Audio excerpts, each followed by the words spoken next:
Let me get it right. There we go. I wanted to do it this time. Come on now. This is like a classic at this point. Anybody that knows this podcast and ever hears this, because I don't know what this song is, but whenever they hear this, they're going to know. They're going to be like, oh, this is all facts. Anyways.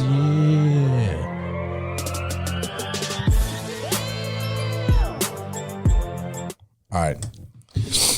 What up, y'all? Welcome back. Ooh. What are we at? Episode number 5. Cinco. Oh, shit. This is 5. It is 5. Man. All right. So this episode, we're actually giving away a car. Tune in. I hope you like Hot Wheels. The 1,050th listener is going to win. Is going to win a brand new something. Well, they're going to win something. We have a side deal with Park Place Motors. Mm-hmm. Where you go in and then you buy it and then they give it to you. Yeah. But you got to use our name. You just got to use our at sign. At all facts. And just let them know. You write that down on the paper. When they give you the credit application, you're going to write down at all facts podcast and then just put down my phone number, which I'll provide later. Yeah. At a later date and time from this. Anyways.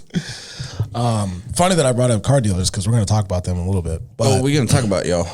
Today, guys, we want to talk about the world of commissions. And really just when it comes to making sales, different types of commissions, what the average, I guess, just consumer that makes, not even consumer, that's the wrong word to use, the average worker, what they do with the commissions, the types. We've had experience with all types of commissions. All types of commissions, man. Yeah. So I'm going to start out by asking you, probably in the last, what are we in, 22? It's probably in the last 5 to 6 years.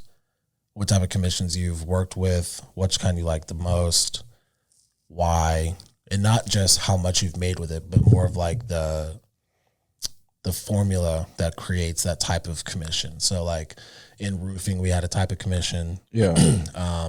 Flooring sales, pool sales. I want to talk about car dealerships. My dad just retired for 24 years working at a car dealership, and he just retired fully from that. And he was talking to me about the way that the commissions work, and I was like, dude, are you serious? Like, it was wild. It didn't even make a lot of sense to me. Yeah. But also the differences, so like back in the day, the way the commissions worked versus now. Yeah. Because right now we understand there's a whole deal going on with cars, chips, and cars aren't available. Yeah. Blah, blah, blah. But for you, what did that look like? So I think the biggest thing with commission is the reason that it's different in every industry and every different position is because the commission is used as a way to sell or to give you your value based off of what you're actually offering, if that makes sense. So what I mean by that is like, so in tech sales, let's say, right, if I sold a massive $1 million product, right, or service or whatever it was, let's say I was selling Salesforce and I sold it to a massive company and it was $1 million contract. I may make 50 grand off that or something like that, right? Because, and a lot of people may think that 50 grand is a lot, or they may think that it's low, but at the same time, I'm paid because of that $1 million deal probably took me 1.5 years to close, right? That was not something that someone walked in off and was like, hey, I'm thinking about doing this. And I was like, nice, here it is. And they were like, great, send the DocuSign, right, whatever. Right. So you're paid based off of what you're actually putting in. So there's going to be a lot of industries that pay commission. And for the untrained sales guy, they go, oh, hell yeah, dude, 40K base plus commission. Dude, I'm going to make 200 grand. No, you're not. No, you're not. Dude, you're going to maybe crack 100K. Right. Because it's paid low commission because it's a different type of sale. It's a faster sale, right? Like cars, they typically don't make a lot of commission. Now, granted, there's some dealers, and I don't know exactly how all dealers work, but I know, like, for instance, whenever I bought, what car was it that I bought? When I bought my Camaro, I bought it through a buddy of mine. We're not even going to talk about that deal. We might. I bought it through a buddy of mine, and so he actually showed me his papers, and he's like, dude, I'm making $75 off this sale. That's what he got paid. Off of a $30,000 car sale, he got $75. Wow. And I did the financing through them. I didn't do a warranty, I don't think. I did Gap and all that other basic shit, but he made $75, right? And so you think about it, and you're like, okay, so then you do the math, and you're like, dude, you'd have to be moving crazy cars to even make a reliable. He also gave you a deal though, like he true, bottomed out the price, right? Yeah, but at the same time, if I need to bottom out a price, it should not come out of my paycheck because I don't own this car. I don't own the floor plan. You're still making the sale. They're making less. I still have to do everything. Like they have to pay for lights and the overhead and everything. But at the same time, like without me, this car would still be sitting on the lot. Like I had to, he had to sell it to me. I didn't walk in and go, I'm going to buy this no matter what. Don't care. Sell it to me. Yeah. Now, I remember back when you and I lived in Wyoming for a short period of time, I remember I went up to, I think it was a Chevy dealer in Laramie. And there was this guy that we worked with. Remember, I looked at that. I looked at a, what was it? Was it Subaru? It was that Subaru, the black one, a WRX. And I remember driving it, and he was telling, we just got in the conversation about like him working there and why he worked there and how long he's been there, et cetera. And he said, yeah, and we were going to like how much he makes on deals. And he was saying, dude, it literally doesn't matter if I sell you this Subaru, which I think was like 13 grand. It was some cheap little car, right? Because I could sell you this Subaru or a brand new High Country, which is at that time probably like 70K, because I make the exact same. Yeah. It didn't matter. So I know with some dealers and some different commission-based businesses they have their sales guys in place, they're going to make more or less commission based off that specific product. What do you think makes more sense? And I think it would change based off the industry, but in car sales, like, do we want to push the High Countries because we're going to make more? Or in their case, it didn't really matter. Like you push the 13K Subaru or the High Country, the sales guy doesn't really care unless they're maybe running like a specific incentive on a specific vehicle. Who knows? Yeah. But that was pretty interesting to me. I never forgot that. I think, man, see, that's so tough to talk about because from a owner's perspective, I can completely understand why that's in place, right? That makes 100% sense. Like, you need to treat every customer the exact same. It doesn't matter. I don't want you price gouging or trying to push somebody into a deal that they don't want to be in and get us bad reviews because you want to make more commission. Like, I understand that perspective. At the same time, I also understand higher price cars comes with higher price sales, meaning like you got to be really good. You know, it's not very common that, like, you take a look at, let's just use trucks for an example, right? The new truck market. If somebody walks in and wants a 2022 F-250 Platinum, right, loaded to the gills, or even a limited, right? Yeah. They're paying well over $100K. Right. The person that's going to buy that truck is not somebody that just walks right off the street and goes, yeah, I was just thinking about dropping 100 bags a day. It's just kind of, maybe let's just go to financing right now. Like that doesn't happen, right? Takes more work. You got to sell them. Yeah. They're going to be like, it also takes work to get the guy that wants to buy the $26,000 truck because his credit might be shit, and or the guy he doesn't really know and he's not ready to buy yet, and give me about 30 to 60 days, you know, that kind of bullshit. Yeah, the tire kicker on like Toyota Camrys. You have those guys too. So it's a double-edged sword, but at the same time, I do think that if there's a level of commitment that is required, or there's a level of follow-up, which should be in any kind of sales, right? Yeah. If your follow-up game's not there, you shouldn't be in sales. But for any type of business or sales where you have to put in a lot of dedication to get that client, because you're always going to have walk-ins that close the same day, right? Every car dealer has them. But you're also going to have those whales, right? Like the guy that may come back every year and buy a brand new truck, and he takes a lot, right? You got to have commitment. You got to know him on a first name basis. You got to know his wife, his kids, what sports they play, what their birthdays are. There's more to the sale. Yeah. So you should be the getting sales guy should be compensated higher for it. Exactly. You should be compensated for it. I didn't break into tech sales to go, if I sell you a $5,000 product or $1 million product, I get paid the same. I would not be there. So I think from the salesperson's perspective, which I've been in many different situations where I want to be, it also gives you like the hunt. Yeah. Like if you're a true, like salesman or saleswoman, you want to do the best. Like you want to be the best. Everybody. You want to go sell the highest product as many times as you can. You want to chuck out, those smaller products just like it's nothing. I mean, those are like hitting singles, right? So I remember I got that analogy from our old boss in roofing, right? He'd always say like, dude, you might get a triple, you might get a home run. He's like, but you keep hitting singles. That's what keeps your pipeline, active, right? That's what pays the bills. That's what pays the bills. So every once in a while you might come across, and it's funny, I don't like baseball at all. I'll watch it, but I don't really care. So you hit, I guess it's called a triple, right? You hit a triple, or you hit a home run and you feel good about it. But I want there to be a difference in what I'm going to be compensated if I'm just hitting singles all day long and I'm getting paid the same as if I were to hit a home run. What's the point of me trying to hit a home run? Are you kidding me? Yeah. There's no drive. And it just kills the drive, if there was drive. Most people would look at that and go, okay, this is going to be for like, let's use that as an example, right? Like if I had a massive client and I go, okay, this is going to be a hell of a lot of work. This is going to take shit ton of hours. Or I can just go sell this guy and make the same amount of money. Why would I strive for the other guy? Yeah. Right. What's the point of me trying to advance or get to like a new tier, which is another thing I definitely want to talk about, which is tiers and commissions, because I think that is brilliance. So I want to talk about tiers of commissions, and then because what I really want to get into and share with anyone that's listening, because this is what I've learned and what you've learned over the course of probably the last 5, 6, 7 years, is the types of tiers. Do they matter?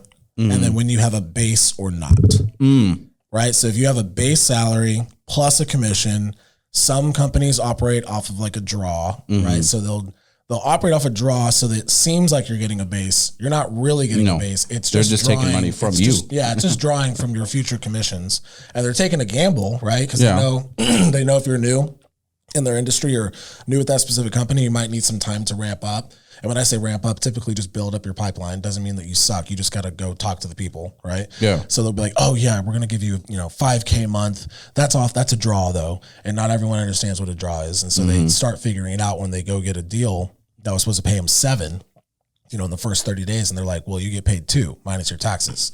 And it's like, what? Well, it's like, yeah, dude, I gave you $5,000 to start off the month. Yep. So that was a draw. Yep. Right. So you're all excited. Been through that. You just paid back your salary. Right. So, but not everyone hates that. They just want to have that comfortability. And then in my industry, I don't want to spend too much time on it, but like in the insurance industry, it's all based off a commission percentage, right? Because there's very, very few insurance like companies that are going to pay their sales guys. Unless you're like an in-house guy. Right. So most of them, when you're in the broker world, are going to be 100% commission, right? So in that case, and this applies to real estate markets as well, or real estate industry as well, because they're going to say, okay, you're going to make, 50, 60, 80% of everything you sell, or you're going to make 110% of everything you sell, whatever.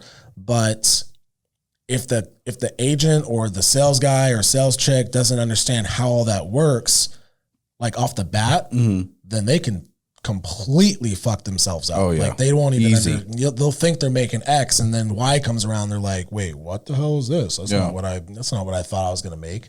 So when it came to like us, right, like in the roofing industry, so I'll talk about that.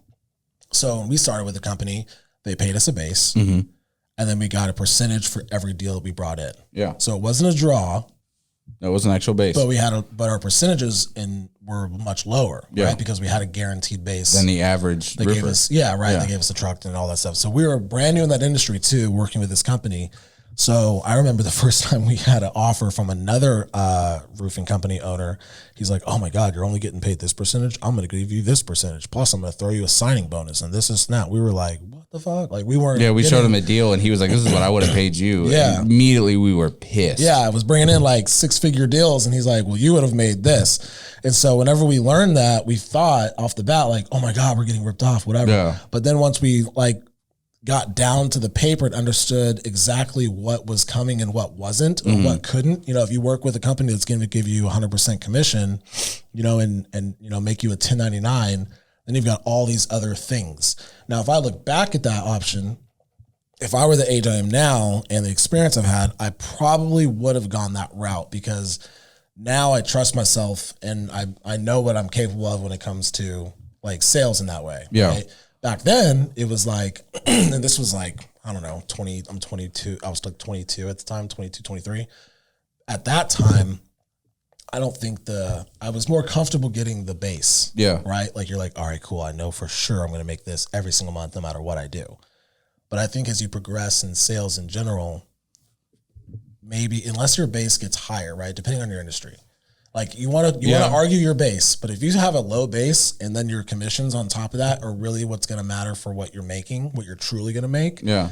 Like to me, it just shows like you're not confident in what you can do in sales wise. If your base is so low to start. Yeah, but I got something to say to that though. What you got?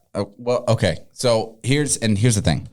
As we mentioned in previous episodes, I've done just about damn near every type of sales, right? So I've been in every type of category as far as commission, draw, salaries, this, that, decreasing salaries, blah, blah, blah. I've damn near experienced it all.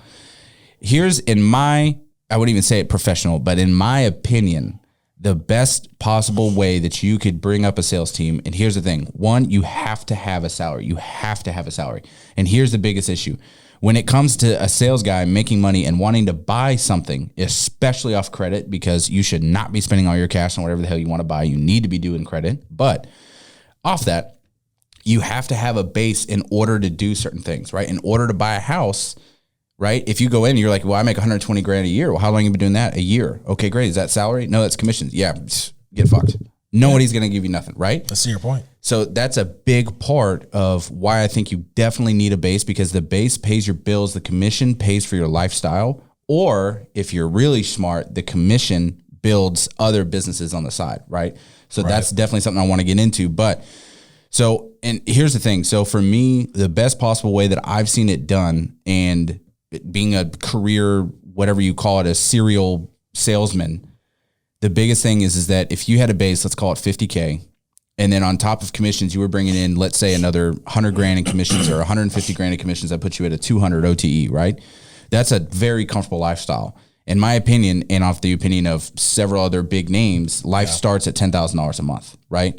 $20,000 a month, you get real comfortable. $30,000 a month, now you can build a lifestyle that you typically want. Right. The average person that pictures all these things in their head, the big house, the nice cars, that's based off of about a $30,000 net income, right? That will pay for a lot of things. So you can't get there being at 100% commission. That's not true. You can get there at 100% commission. The difference is that it makes it a lot easier having a base, because you can do the things that you need to do. If you need to get an apartment, you have to have a base. They will not take commissions unless you've been there for 2 years. And if you're the type of guy that was like me, that job hops in order to build a career tremendously faster, it's a very bad downfall if you don't at least have a base. Right. I would not have gotten the apartment. I would not have my house right now if I did not have a base, because I haven't been in this position for 2 years. I'd be screwed. And that was a big thing in the interview. One of the biggest things that they mentioned, they were like, the reason that we pay this base is not because, you know, this is a hard product to sell and you can't make any money, because it's incredibly easy to make money in this industry. But the biggest thing is that we understand that you have to have this base in order to do things that you need to do. Buy a car, buy a house, rent an apartment, whatever, right? That's a big piece. The other best piece that I've seen that I think is tremendously beneficial is if you pay base on top of commission percentages for the first year. After that year, you give the sales guy the option. Do you want to keep this base plus this commission as a tier, or do you want to turn off your base, and get a higher commission rate? What do you think about, goodness gracious, what do you think about, and I actually haven't seen this personally, I just had this idea. What if, let's say you were a company owner and you hired sales guys, and when you started them, they started in 100% commission. And here's the thing. Every single time an owner or a manager, whoever, is hiring this salesperson, they're taking a risk on that person. But that's also in any industry with any kind of hourly wage or salary, because they don't know if they're going to do the job well. They hope that they will. Yeah. Based off their interview and, you know, whatever their references were and previous experience, et cetera. But anytime that they're stepping into that role, they're taking a risk, right? So it's like, this guy might take 3 months to ramp up, and I've paid him 3 months salary and he hasn't done shit for me. What would be your thought on hiring somebody 100% commission, and they have to basically build / create their salary based off what they're able to produce in their first, let's call it 6 months in the job? Like, if you produce this, you're going to create this space. We're going to give you a base at this point. What do you think? No. Do you think that works? No. I mean, well, okay. There's always going to be a case-by-case basis. There's always going to be those rainmakers. Every industry's got them. Every company has one where they come in and no matter what, this dude is just going to kill it and make money, right? Everybody has that guy. Right. But in generalities, the biggest problem with that is that you're going to have a massive, massive turnover rate, because no matter how fast it is to make money, the problem is that base offers, like I was saying, the security that some people need, in the sense of, because everybody has bad weeks, everybody has bad months. I'm experiencing one, right? I was killing it last month. This month I am starving. Not because, granted, I'm not starving, but the biggest benefit is I have a base. Yeah. So like when we came into a month like this, where in a sense it was out of my control, there was outside circumstances that I couldn't control that affected my income. At least my bills are paid, right? I'm not going out and dropping $200 on dinner right now, but at the same time my bills are paid. So like, thank God for that. If I had 100% commission, the problem is that when you have 100% commission, you have that hunter's mentality, it can get real bad real fast. and it can cause the actual owner and the business more problems than if they just would have done like a 90-day probation. That's where the biggest thing that I think a lot of business owners forget is that the reason that people have that whole 90 days, and you've heard about 90-day probation, and then you get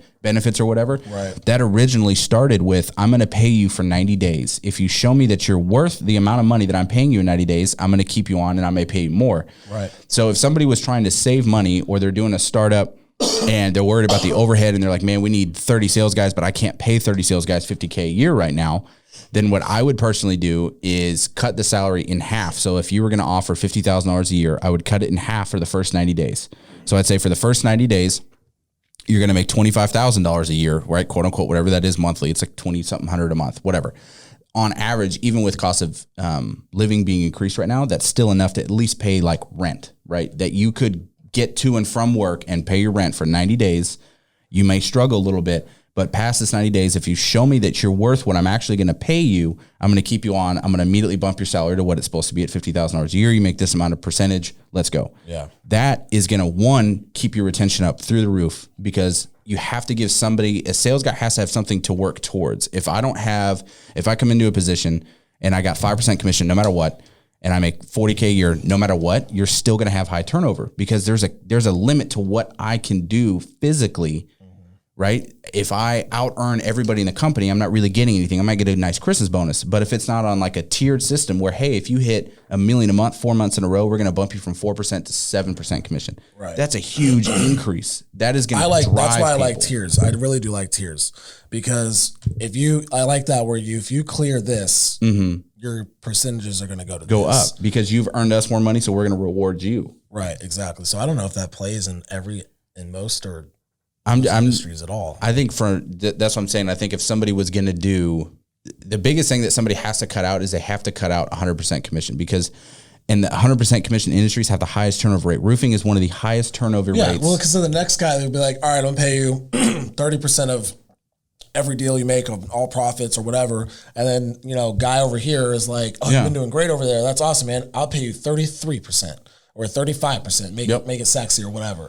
And they go, yeah, what was your sales in the last 12 months? Well, it was this. All right, cool. With me, if you beat that or match that for the following 12 months, you would have made this. And they get all excited and they're like, oh my God, yeah. And make more money over here. And then they bounce. Yeah. Like the loyalty is one thing, sure, but like, why is anyone doing what they're doing? To make money, obviously. And then they're hunters, right? Like if you're a sales guy and you're good, like, you want to fucking crush everybody and you want to make as much money as you can. Dude. Every single quarter matters to you, and sales goals matters and things like that. So yeah, the guy pops up and he's like, oh, dude, I'm paying 10% more on every single deal you bring in, straight off profit. Yeah. And they're like, oh shit, dude, that sounds awesome. Yeah. Okay. I made 170 last year. I could have made, with this deal, I can make 230 next year. Yeah. Whatever. So I think that's huge. You're right. So like the tier thing, I think is really, really important. And if someone has either a 100% commission, whatever works for them, or if they have the salary plus the commission, if you don't have a tier ranking system, like you're struggling. You're really hiring like You're hiring shitty, average. Yeah, I was thinking hiring shitty. They're going to shoot. They're not shooting for the ceiling. They're shooting for the door. They're like, well, if I get here, I'm exactly, good. Exactly. So they don't have anything to go for. I mean, like, no drive. I know with yours, like every time that you hit an X amount of dollars, I get a bigger percentage. The percentage goes up. Yeah. So it's like, dude, there's no fucking way I'm not going to hit $500,000 this month, because if I do, my percentage goes from 6 to 9 or 6 to 10. It's like, and then my increase, it's a huge jump. It's a big jump when you're working with those numbers for sure. All right, so let's spend a few minutes talking about what the average salesperson is doing with their commission. Oh, this is my favorite topic. I know you Googled this like the other day. You were trying to figure out the average commission amount. Yeah. Was that on a weekly or monthly basis? So that was on a monthly basis. So on a monthly basis in the state of Texas, which is where we're located, the average salesperson across all boards brings in $2,370 a month in commissions. That's the average, right? Wow. All right. So what's crazy about this, because I really started to think about this, and I've tremendously guilty. There's not a sales guy out there. Which is probably a position that has a salary base. Yeah, exactly. Yeah, most likely that's not 100% commission. That'd be wild if it was. Yeah, exactly. So I didn't type in 100% commission. Probably a salary base, and then their commission check on top. And with the average commission of that, best guess salaries have got to be between like 35 and 55. Yeah, so somewhere in there, which means they're making like, let's just call it $4,000 a month salary. And then their commission check is on average, let's just round it up, call it $2,400 a month on top of that. Yeah. And that's average for the state. That's average. And that was net too. So that's after taxes, you're bringing in $2,400 a month. Got it. So, and here's the craziest thing, because I know every sales guy has been guilty of this, right? I did this for so long, and it took me a long time to really kind of get out of this mentality, and I'm still working my way out of it. But the average sales guy will view commission as something tangible, meaning like, my next commission check is going to buy that new grill. My next commission check is going to buy that new house. It's going to buy that new car I want. It's going to buy this. It's going to buy that, whatever. So they're viewing their commissions, and they're using their commissions, that hard work, those sales, those long hours that you spent finally closing a deal, to then buy something that does nothing for you outside of just makes you feel good, right? Turning their asset into an immediate liability. Exactly. Yeah. You can use those assets to create more assets. Right. But instead, people view these commission checks as liabilities, and I'm completely guilty of it, right? I'll go cop two shoes when I get a commission check or something. This is funny because it sounds cliche to talk about this, like, oh, you're making your commission and you're just spending it on shit. Like, I mean, it sounds super cliche, but I think the reason why it sounds cliche because it's super typical. Like, it is. Everybody does it. You're right. Like, dude, I got a fat check coming next month. We're going on a trip. I'm gonna buy my wife this. I'm gonna get my girl that. You know, I'm getting that new Gucci shirt, bro. Whatever, like, whatever that might be. So it's hard to probably like break it apart to where it's like, because your commission can always change. Always. That's probably why that mentality takes place, because your commission could be like this 1 month, and anyone of you guys that are not watching on YouTube, I've got my hand like level, right, with my head, and then it could be like this, like way over my head, like really, really high sales the following month. And that first month though, you're still bringing in, let's call it $3,000, and you're like, all right, cool, I'm gonna spend $2,000 on this, maybe save like $500, and then, you know, take my wife out to like a sick ass dinner, you know, whatever. Yeah. And then the following month you make, you know, let's say you multiply that by, you know, 4x, right? Bringing in over $10,000 that month. You're like, oh my God, this is awesome. I might save like a couple grand. You know, I'm going to go buy this. I've been waiting to hit this tier for the last 3 months. A couple of those new wheels. And they're taking that asset they just brought in from all the hard work, like you mentioned. And then they're just like, they're blowing it, but maybe depending on what they're buying, they're not blowing it. Maybe it's like, well, I planned on buying this grill and it was $1,000 grill and I really, really want it, you know, whatever. But they're just keeping themselves in that rat race. Yeah. Because they're just always fighting for the commission amount. Yeah. Right. So, I mean, what you want to talk about is what people can really do when they bring in that amount of commission, especially if they're not an owner, right? So if they're a business owner, this topic is like completely different. So I'm going to focus on like just the sales guy, right? So they're bringing in that commission and they have an asset now. They've got $3,000 hard cash. Like that's asset, right? Yeah. So you can grow that. Right? Easily. Exactly. Very easily. I mean, it just sounds so funny trying to talk about this topic because it's such a cliche, but it's typical true for people to do this. It just is. They're doing it every single day. I have several friends that, I mean, I don't just go ask like, what'd you spend your money on this month? But you can just watch. I mean, all you have to do is sit back and watch and just see how people are. Yeah, I know when commissions get paid and then you see them at like a bar and they're wearing like a new pair of shoes. It's like, I got you. Yeah, they got the new phone. They want to be the boss. It's like, I'm buying everybody. Drinks on me, dude. I got it, guys. I got it. Oh my God. And I'm like, I know you just got paid. Side note, when I was in the retail banking industry, that was like when I made my first big kid money. I don't even call it grown up money because it's like big kid money. I was like 20 years old. You make like 60 grand in a year, you know, and you're like feeling like you're the shit, especially when your other friends might not make or they don't work full time or whatever. Yeah, they work at McDonald's. So I used to go to the bars with our friends and I would just buy people shots and I'd pay for drinks because I just wanted them to like have the same amount of fun that I was having. Yeah. I don't think I was necessarily trying to like show out. It was more so it's like, hey, let's all do shots. Oh, well, whatever, dude. It's on me. I don't care. Like, you know? Yeah, because I want to do a shot. So like, right. So I wanted to bring people to my level. And then I think it was like after like the first year of doing that, I was like, yeah, I can't do that anymore. Like that, I was wasting way too much money. That was the stupidest shit ever. Dude, and here's another crazy fact. So, and I bet most sales guys that have been in sales for probably over 10 years could do this. If you really sat down, looked at everything, remembered everything that you tried to buy or that you have bought using commissions or money that you've earned that did not make you any money. Like if I had to ballpark guess that I've easily blown $250,000 on the dumbest shit, cars. Oh, for sure. Lift kits, trucks and clothes and all these other things that at that time I wanted really bad, and it wasn't like I'm trying to buy happiness, but at the same time I knew that like, oh, but I really want this new phone. I really want this new laptop. And you can go make the commission back again. Exactly. And but then you keep doing the same shit over and over and over again. That's what I'm saying. So here's the thing. Let's break it down. If you make $3,000 net, right? Let's take that $3,000 and let's say that you have a salary and it pays your bills. I'm going to give you game on exactly what I would do personally, right? And I'm not some business owner, some crazy person. I'm just saying this is the way that I think now. So I'm going to share how I think because maybe it'll help somebody else. Go for it. So if you got $3K, the fastest and one of the easiest things that you can do is anything involving online businesses. So here's what I would do.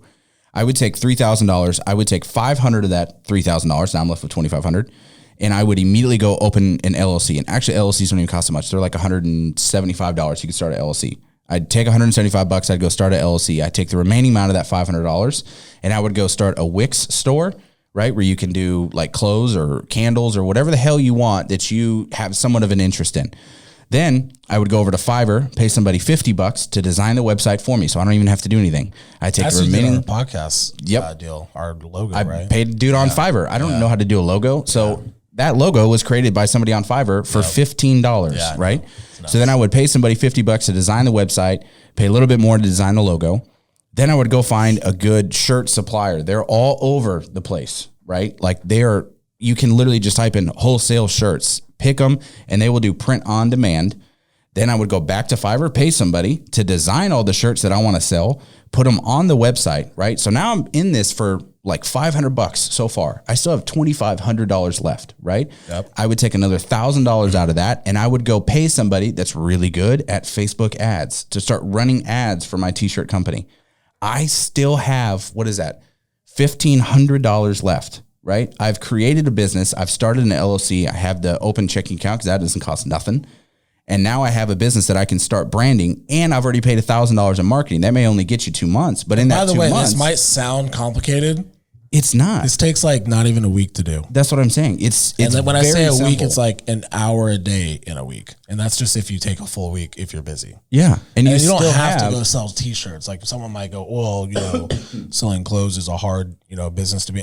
Like, yeah, if you want to go sell shirts and be a millionaire selling shirts, maybe it's gonna be hard. Sure, I'm talking about it's just creating assets, taking the 3,000. Turning it into something that can be profitable and increasing your profits from that original $3,000. It's not that difficult. Where it used to be people, just invest. So, I mean, sure, you can invest. I wouldn't say don't invest. I invest some, right? I don't invest all, but I'd rather throw my money into something that I can control. So something that I can control based off the work that I want to put in, right? Yeah. So is it harder to start that process Matt just went through versus going to buy, 4 Gucci t-shirts and spend your $3,000. That's a lot easier. For sure. It's a lot of fucking easy. You just go to the website, click, boom, done. $3,000 gone. Now you get your shirts. You're excited. But if you want to take the 3,000 and turn that, even if you turn 3 into 4, I mean, if it took you 3 months to make $4,000, you still took that original money that you would have blown. Those Gucci shirts don't make you nothing. No, dude. Those new and I'm sitting mid Jordans, bleached up Balenciaga t-shirt. It's okay. those new Air Jordan mids don't make you no money unless you're buying them to resell. And that's another thing that you could do. I was about to say they could. You could use your money to go buy out and buy dips of sneakers and then resell them or buy them off Facebook Marketplace, clean them up, and put them back on Facebook Marketplace. What's the dude on Instagram? That Gary V. No. You talking about? No, the kid that sells the shoes. I mean, he's got every freaking celebrity. Oh, Ben Kicks. Freaking Ben Kicks, dude. That kid, I don't know a whole lot about him, so I'm not going to try to talk like much about this guy. But that kid is impressive as shit. Followed the hell out of that guy. I mean, he's got a Brinks truck that brings his shoes around. The dude is balling all over Instagram. I'm not saying like just because you're balling on Instagram means you really got it, but I know this kid actually put some hard work into his trade, and that kid figured it out, man. Yeah. I mean, he really figured it out. He likes shoes. And he's like, how can I get more shoes but not blow my money buying more shoes? Yeah. And he figured it out. It's just to get shoes and sell them to other people. Find out what they need. He could find any freaking pair of shoe that somebody wanted. They'd walk up to him or send him a message like, yo, I want this shoe. Can't find it. If you find it, I can pay you this. And he was like, bet. Yeah. And he went out and fucking found it, and he would charge them retarded money for it. And now his store and everything like that is just running on autopilot right now. But I mean, you can literally he built that. Yeah, he did. So he chose to built the systems and the processes. There you go. Tune into the last episode. About that last time. So he went all out and did all that. But I just think it's really cool that you have the ability to take funds from your, let's call it your job, whether you're a business owner from something small or you have a job, sales, whatever your job is, being retail, health field, whatever. Take the money you're making from there. Don't go spend it all. Take some of it and then be the person that can control how much it can turn into later.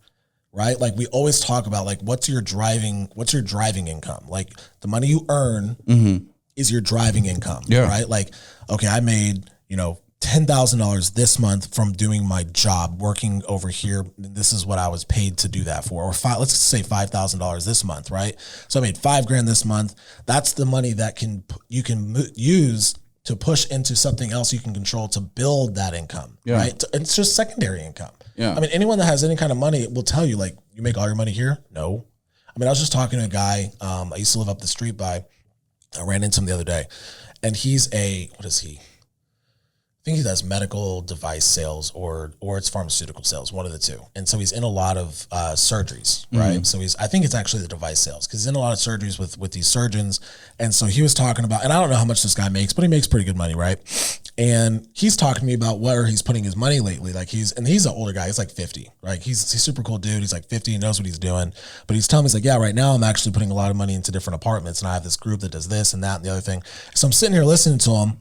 And this is something I knew I wanted to talk about today, because I'm listening to this guy tell me, and I know he makes good money. Yeah. Right? He lives in a pretty good house. It's not like some crazy, insane house, but I know he makes good money, drives a nice car. He's making his salary, making his sales, great. And then he's using that and pushing it towards other avenues. And in his case, he decided to, lately at least, push it to an avenue that he somewhat can control, because he can control how much money he's putting in and what type of deal he wants to participate in, the way that he was describing it to me, which sounds pretty cool. He's actually just doing a lot of investing into multifamily living. But he could have just been like, all right, well, I made $400,000 this year and I drive this Jaguar, but I want to go buy a Benz because I also want to have a Benz. And this is something I battle with. It's like, I always pray to God. I'm like, God, please take away the desires and wants of all these things. Like, I don't just want to have the things now. And you also feel like you got to have it now. Yeah. Right. I can't wait. Just I gotta get it right now. It's the world we live in. I mean, everything's so accessible. You see everything that you might want all day, every day on your social media because of the freaking analytics. I mean, not analytics. What is that?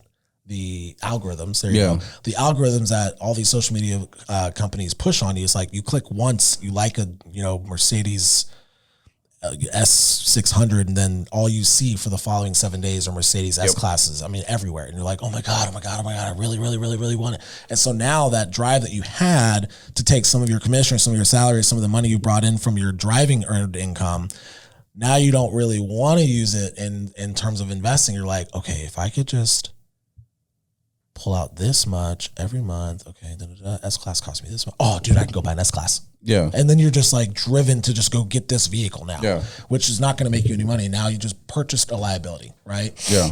So anyways, I don't want to go into a long tangent on that, but I just think that's so interesting, and just the way that people don't see that as like the normal. And I think it used to be. It definitely used to be. That's why everyone talks about like old money. No. Old money, that's what they did. That's what they did. All of them did. They took their checks and they went and invested in different avenues. They went and started businesses. They went and partnered with people in order to replace their income, so that they could start living the life that they want to do. And somewhere along the way, that got lost. And what got replaced it with was these get rich quick schemes. It's just things, and then you need to do this and do this, and invest in this and do that and do this, and you'll make $1 million next year. Listen, nothing ever is going to happen fast. Nothing that is worth having happens fast. It doesn't. Ever. It takes time and it takes dedication. Ask whoever wins the lottery how many tickets they've bought. Yeah, right. Over their years, they probably spent $1 million to win $2.8 million. Yeah. Like, dude, it's nuts. Seriously. Anyways, I hope y'all got something out of that. I hope y'all did. I got your opinion on commissions. I didn't always know what we agreed on there. So we have I'm gonna tell you something. Yeah. Anybody that's also got any deeper questions or wants to holler at us more can always DM us. We're always down to answer questions. For sure. Make sure to fill out Sage's Linktree form if you're trying to be a guest on the show, and we might just holla at you. Yeah, I put that out on Instagram the other day. I gotta create my Linktree. Yeah, you should. I still haven't even done it. I don't like always having to pull out each individual like link, and I have to like find it. It's annoying to me, and Damn, it's annoying. I know. Trying to Anyways. trying to wrap this up. All right, y'all. Thanks for tuning in today. Appreciate you. Episode 5. We got 2 guests coming up. Ooh, we got Episode 6 and 7 are about to be super. 7 is our milestone. I feel like we always say this, but let me tell you something. These guests that are coming up are about to seriously drop some bombs. I'm stoked, man. All right, y'all. Thanks for being a part. Like, share, subscribe. Peace.